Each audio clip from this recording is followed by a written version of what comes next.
Oi, tudo bem? Eu sou o Li Dias, do canal Grimório Adaptado, e hoje eu venho aqui responder a um questionamento que eu já recebi algumas vezes sobre se trabalhar com espíritos de outras cosmogonias. Se seria correto isso, né? Uma vez que foi citado como exemplo a pessoa referindo-se a mim, que trabalho com uma egrégora assim, mais ligada aos conceitos judaicos, né? Cabalísticos. Se seria errado, se traria algum tipo de prejuízo, no caso de se trabalhar com uma cosmogonia diferente, né?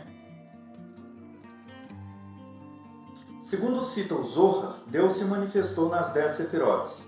Essa luz que emana do Deus infinito, né, que emanou de Ein Sof, ela criou um ponto, que é citado como um pensamento. E esse ponto, ele se revestiu de uma veste de luzes, que é o universo.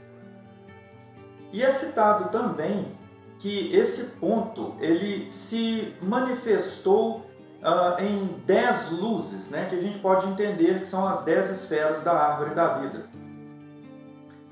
E diz também que Deus preenche essas formas, né, que se manifestaram a partir dele, em todas as dimensões, né? Em largura, em comprimento, em profundidade. Então a gente pode entender que Deus se manifestou em tudo. E o Zohar diz que ele se separa de todas as coisas. Entretanto, ele ainda assim está unido a todas as coisas, e todas as coisas estão conectadas com ele. O Zohar fala também, né, respondendo já que a outro questionamento, aproveitando, né, alguém citou sobre Deus, o Deus de Abraão, ser um Anunnaki, né, aquele personagem ali que hoje em dia se fala muito, né, dos contos sumérios. O Zohar diz que Deus é um e além dele não há outro. Então a gente não, eu particularmente não vejo como negar aquilo que os textos dizem a respeito de Deus, né? Atribuindo a outra personalidade, né, de outras culturas. Né? Um Anunnaki, no caso ali, seria um alienígena. Né? E Deus é citado que ele se manifestou de Ein Sof, de um estado antes de toda a manifestação, e a partir de Ein Sof, então, esse ponto de pensamento, ele criou uma manifestação de seu ser chamada Elohim. E essa manifestação, Zohar compara com a chama de uma vela. Né? Ele cita, por exemplo, aquela camada mais brilhante da vela, né, que aponta para cima, e conectada a essa camada superior da chama, tem uma camada mais escura de vários matizes, que está conectada ali ao pavio, né, que é uma forma física. Mas essa camada mais escura da chama, ela também se projeta conectada à camada brilhante, e faz parte dela, é a mesma chama. Então eu vejo que a manifestação de Deus conhecida e citada nas Escrituras como Elohim é uma manifestação que torna para nós, seres limitados, de uma compreensão limitada, de certa forma ter um pequeno vislumbre de compreensão de Deus. Porque Deus é um grande mistério. E não tem como Deus ser compreendido em plenitude. Então, eu entendo que a partir do momento em que nós buscamos essa conexão com o divino, né, na tentativa de realizações de completude, na busca de completude em nossas vidas,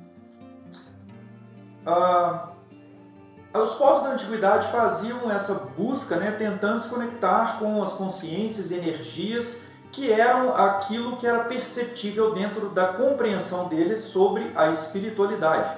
Então eles tinham ali dentro do seu arcabouço cultural, né, os seus deuses, a sua compreensão das energias que regiam a vida em torno de si. Entretanto, é citado também que Deus criou, né, muitas formas de vida espirituais, e todas essas formas de vida atuam, né, de acordo com as energias que se conectam a esse mundo. Quando Deus manifestou a criação, ele deu vida de si para toda a criação. Então ele está em toda a criação. Como ele não pode ser contemplado diretamente, nós podemos contemplá-lo na criação. E uma forma de buscar essa conexão com Deus é interagindo com esse mundo espiritual, né? Eu entendo que a partir do momento em que se usa de um sistema mágico para poder estabelecer uma conexão com o mundo espiritual, onde você faz um contato direto com consciências e energias que, de certa forma, estão mais ligadas aos aspectos humanos, né? Aos aspectos relacionados à vida no plano material. E a vida no plano material, nós sabemos que ela tem certas características que são inerentes ao lado negativo da existência, da dualidade, né? Essas características, quando são cultuadas pelo ser humano, acabam levantando uma barreira que afastam a presença de Deus desse indivíduo. As Escrituras relatam isso de uma forma alegórica, se referindo à serpente do Éden, porque a serpente do Éden é vista como aquela ideia que é lançada, sugerida ao ser humano, para que ele cometa um ato que venha a promover esse distanciamento, essa separação, essa repulsão da presença de Deus. Então, se o homem busca contato com consciências ou energias através da magia ou de qualquer outra forma, onde ele deposita, derrama seu coração nessas coisas, né? Ele busca a plenitude em coisas que são efêmeras, né? Em coisas perecíveis. Então o homem está fadado a se distanciar da luz do Criador. O homem está, de certa forma, cometendo um ato de idolatria onde ele cultua os prazeres efêmeros e perecíveis da dualidade, né? Essa parte da dualidade, da existência. É por isso que as Escrituras muitas vezes trazem referências a se guardar a Torá no coração, a se colocar o coração não em tesouros que a terra consome, mas sim em coisas de caráter espiritual, coisas que têm ali uma característica de eternidade, né? Porque a eternidade é a glória de Deus, é Netzach, né? Então manifesta-se na glória de Deus. E se a gente coloca o coração em coisas espirituais, em coisas nobres, em coisas elevadas, nós não nos sujeitamos então a esse culto de idolatria ao ego. Então a gente, assim, não estou dizendo que é incorreto se buscar ter uma vida confortável, né? Alcançar uma vida próspera, não, muito pelo contrário, isso faz parte da existência e é uma forma de exercer a sua espiritualidade de uma forma positiva. Mas o que eu quero dizer é que não se deve ter um apego extremo, exacerbado a essas coisas que são perecíveis.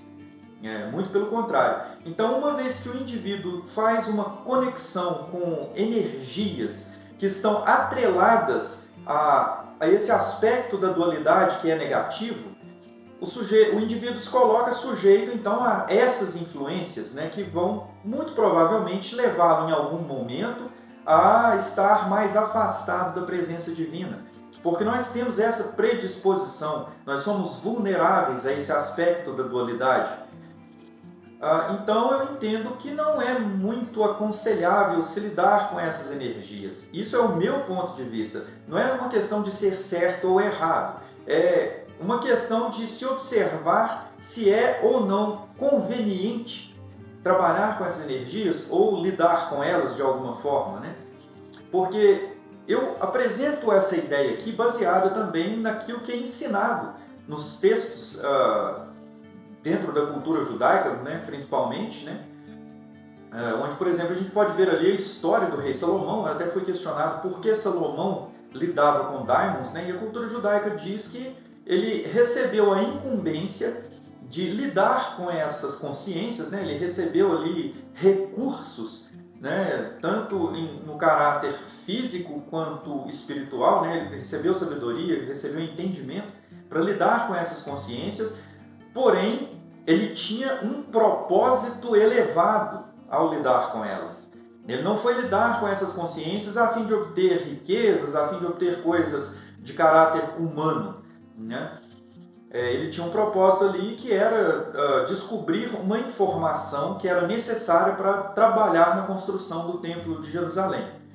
E ele consegue, só que em um determinado momento a história diz que ele criou um laço, um vínculo mais estreito com essa polaridade negativa e acabou cometendo o grande erro de depositar confiança nessas energias, né? Ou seja, acabou estabelecendo uma idolatria, porque depositou a confiança que ele deveria ter depositada no Uno, no Criador, no Deus único, como diz as Escrituras, né? Shema Israel, Adonai Eloheinu, Adonai Echad, né? Ouve Israel, o Senhor nosso Deus é o único Deus, assim como diz também no Zohar. Então ele tirou a confiança que era depositada no Deus Criador e depositou a confiança nessas energias, nessas consciências. E acabou sendo passado para trás, né? Acabou sofrendo uma derrota, uma queda. Ele, né, posteriormente, diz as escrituras ali que ele se recupera, né? A cultura judaica trata disso, né? Ele acaba conseguindo recuperar ali desse tombo, mas passou uns maus bocados, né? Então lidar com essas energias implica em passar digamos, o risco, né, de sofrer essa queda, que é muito provável de acontecer, tendo em vista essa nossa predisposição a esse estado, a essa conexão com um estado de impureza que é atrelado, inerente à carne, né, ao lado material do aspecto humano, né? Então esse é o ponto de vista que eu trago. Eu não vejo assim com muito bons olhos lidar com essas consciências.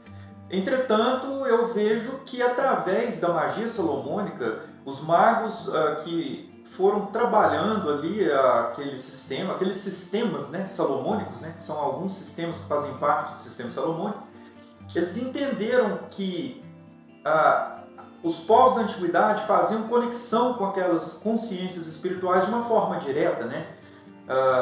Então, os cabalistas que faziam conexão com Deus numa espécie de pathworking da antiguidade, né, onde eles faziam o uso da Kavaná, que tem ali um aspecto meditativo e de foco muito forte, né, de se estabelecer uma conexão com o Criador e aplicado também a uma verbalização e a um ato ritualístico, né, que complementa ali 3 etapas.